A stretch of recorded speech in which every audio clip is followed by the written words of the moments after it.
شیخ الاسلام ٹرسٹ کی جانب سے مسجد امام احمد رضا میں یہ ہمارا دوسرا ہفتہ واری اجتماع ہے، اور اس سے پہلے جو اجتماع ہوا اس میں ہم نے مسبوق مقتدی کے حوالے سے مسائل بیان کیے تھے۔ اور سجدہ سہو، مسبوق مقتدی اسے کہتے ہیں کہ جس کی کچھ رکعتیں امام کے پیچھے چھوٹ گئی، ایک ہو یا دو ہو یا تین، اس کو مسبوق مقتدی کہتے ہیں۔ سجدہ سہو کے باب میں اس کے حوالے سے مسائل بیان کیے۔ اس سے پہلے آخر میں یہ مسئلہ ہوا تھا کہ کبھی ایسا ہوتا ہے کہ امام کے پیچھے کسی کی کچھ رکعتیں گئی اور وہ اپنی رکعتیں پڑھنے کے لیے کھڑا ہوتا ہے، تو یہ ہے کہ اگر امام سجدہ سہو کرتا ہے تو اس کے ساتھ اس کو بھی سجدہ سہو کرنا ضروری ہے۔ اب ایک مسئلہ جو آخر میں بیان ہوا تھا اس کو دہراتے ہیں، پھر آگے بیان کرتے ہیں۔ کہتے ہیں کسی امام پر سجدہ سہو واجب تھا اور اس نے یاد نہ رہا، دونوں طرف سلام پھیر دیا۔ اب جن کی رکعتیں چھوٹی ہے وہ تو ظاہر سی باتیں کھڑے ہوں گے، تو اب حکم یہ ہے کہ جو کھڑا ہو گیا، اب وہ دیکھ رہا ہے کہ امام سجدہ سہو کر رہا ہے تو وہ واپس آئے گا اور سجدہ سہو امام کے ساتھ کرے گا۔ پھر امام قاعدہ آخرہ دوبارہ کرے گا، اور اس کے بعد جب وہ سلام پھیرے گا تو وہ مقتدی جو واپس آیا تھا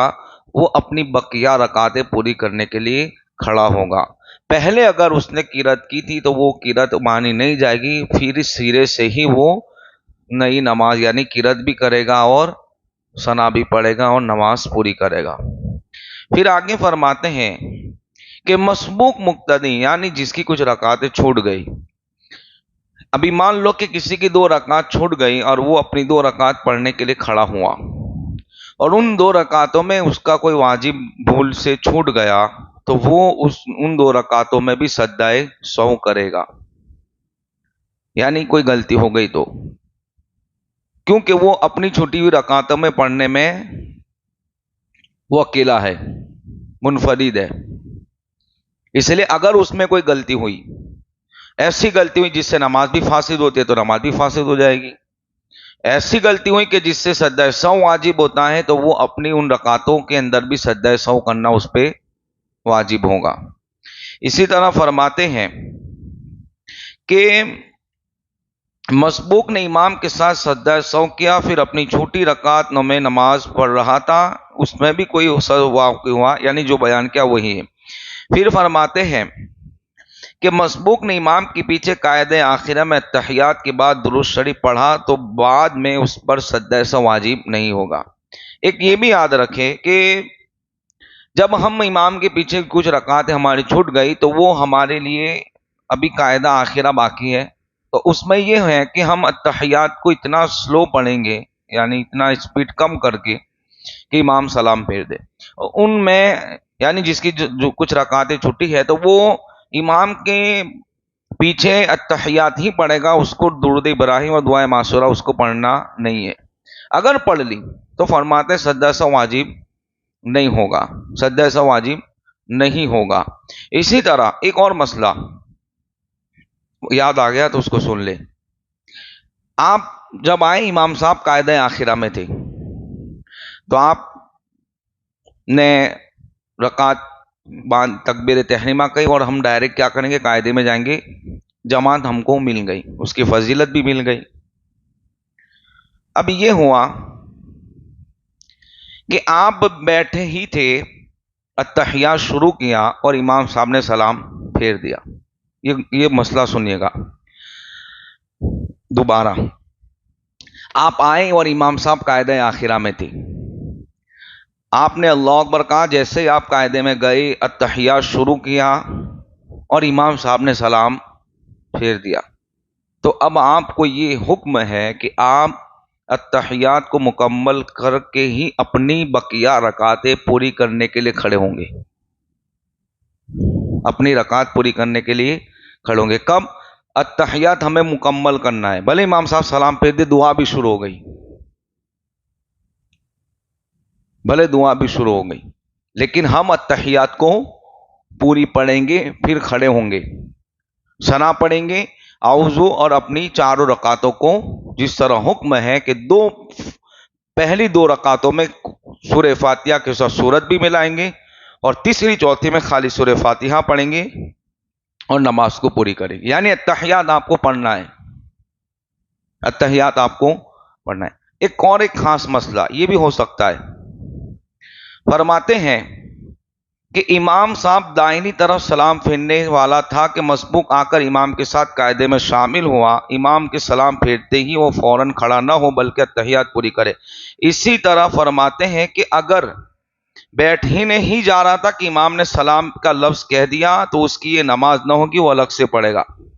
ایسا بھی ہوتا ہے نا کہ آپ ابھی ہم شامل ہو رہے ہیں کہ امام نے سلام پھیر دی، اور جیسے ہی امام السلام کہے گا یہ لفظ بولتے ہی امام نماز سے باہر ہو جاتا ہے. یہ لفظ بولتے ہی امام صاحب کیا ہوتا ہے؟ نماز سے باہر ہو جاتے ہیں. ایسا بھی ہو سکتا ہے کہ ہم ابھی جا رہے ہیں اور یہ سلام پھیر دیا، تو پھر فرماتے ہیں دیکھو، اور اس کو دوبارہ انہوں نے آگے لکھا، اگر امام کے پہلے سلام پھیرتے وقت شریک ہوا، یعنی لفظ السلام کا میم کے بعد علیکم ورحمۃ اللہ سے پہلے شریک ہوا، ابتدا صحیح نہ ہوئی، کیونکہ سلام کا بولتے ہی نماز ختم ہو جاتی ہے، اس لیے وہ شخص اپنی علیحدہ پڑھے اور دوبارہ تکبیر تحریمہ بھی کہے. یعنی ابھی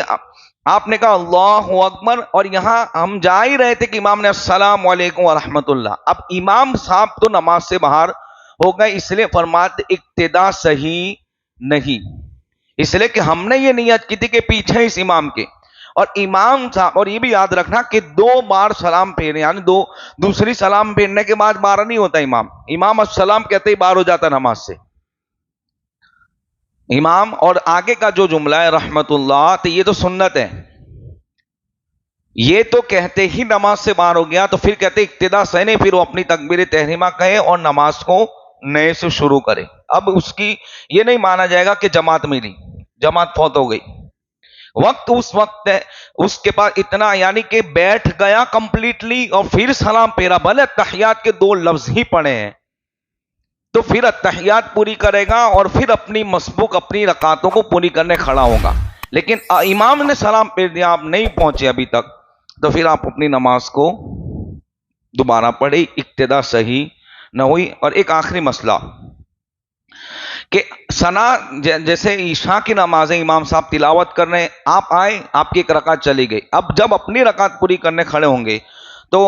خلاصہ یہ ہے کہ آپ کو ثنا پڑھنے کا موقع نہیں ملا، تو جب اپنی رکعتیں پوری کرنے کھڑے ہوں گے تو ثنا بھی پڑھیں گے، تعوذ اور تسمیہ یعنی اعوذ اور بسم اللہ بھی پڑھیں گے. اور اگر موقع مل گیا، مان لو تیسری چوتھی رکعتیں امام صاحب خاموش ہے، آپ نے ثنا پڑھ لی، تو اب آپ جب نماز پڑھیں گے تو پڑھنے کی ضرورت نہیں ہے. لیکن نہیں پڑھی، موقع نہیں ملا، رکوع میں تھے، تلاوت چل رہی تھی، تو اب ہم اپنی جب نماز پوری کریں گے تو ثنا ضرور پڑھیں گے. انشاءاللہ مزید مسائل آنے والا اجتماع چاند پیر مسجد میں ہوگا، وہاں بیان کیے جائیں گے. السلام علیکم.